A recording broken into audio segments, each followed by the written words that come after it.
here. And then we have the timeline window open and the game window open. And from here we can see how the cutscene looks like. And then we can like pause and modify real time. So like, I want some wind here, and then I can have this list of activation objects that I can activate on a specific time frame. So like over here, you can see this active layer is these. Oh shit! It's the winds. Will they cause the thing to give up, or no? What did you say? Never mind. Oh, this is so great. So we can do everything real time, and we every like specific object that's linked to the cutscene we have in this prefab. So everything is contained. So when we load it in, all the lights and objects related to the cutscene is being loaded. Yes, some specific lighting often to make it look like some scenes will, in this scene, for instance, a lot of scenes will look too dark in when trying to show the expressions of Even, and so you have unique lights on her face and stuff like that. Yeah, exactly. We have lots of manually placed lights. So who in the team is actually doing this? Like, is there any storyboarding that's done for these cutscenes? Who sits down and sets up the camera angles? Who's actually doing all of that? I can explain a little bit of the process. I do have a lot of storyboards that I gotta make sure they're not spoilery.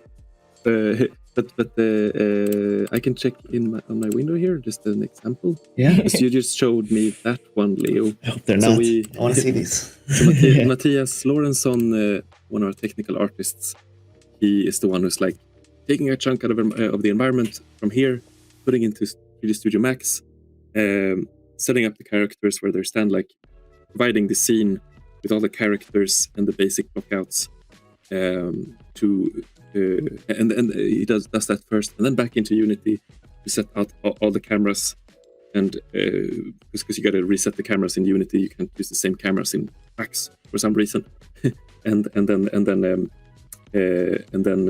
export it back into Max, and then give that scene to the animator, who flashes it out and makes it look nice.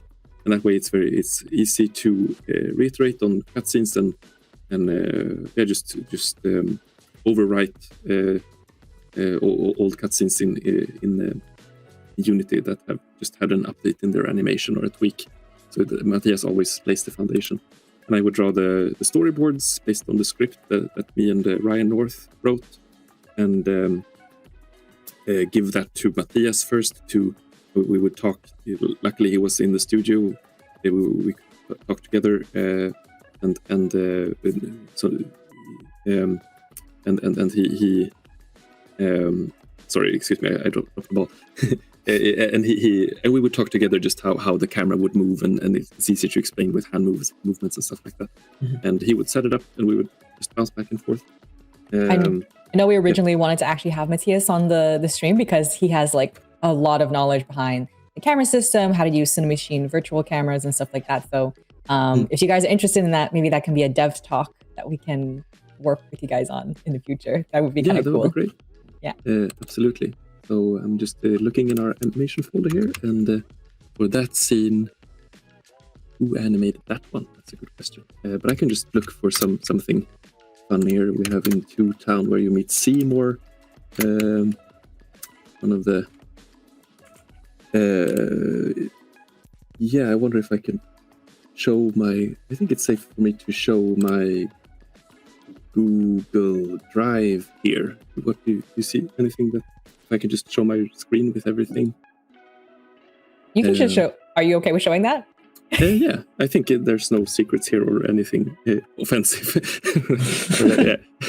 Everything looks good. Okay. So we'll share. Here is full of screen. Yeah. So So here we have. So yeah, you can show it. So we have the script here. We have the storyboard. So I would usually just do as quick as possible.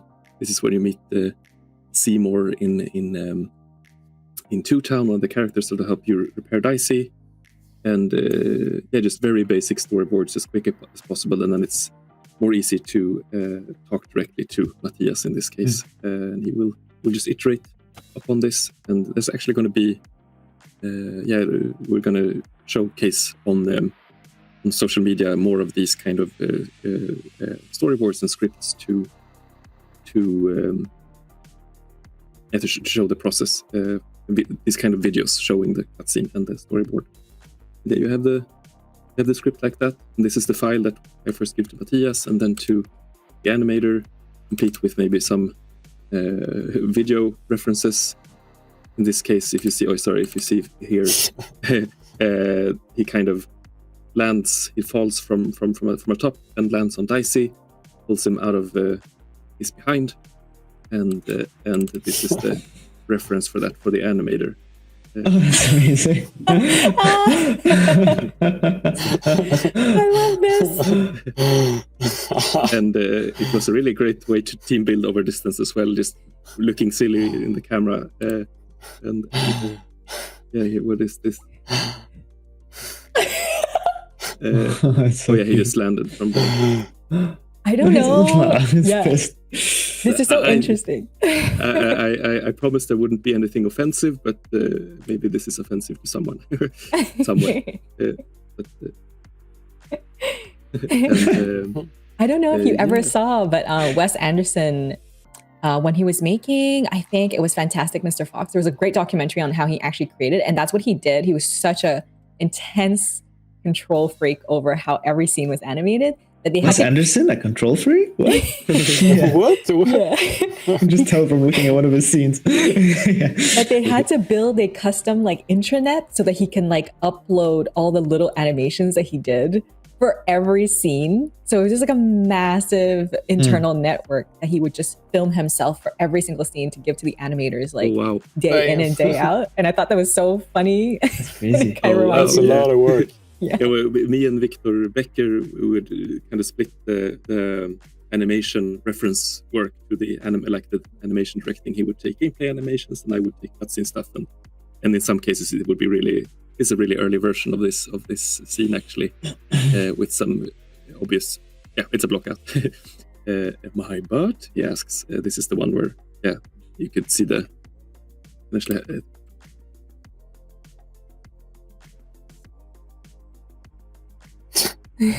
Final pass.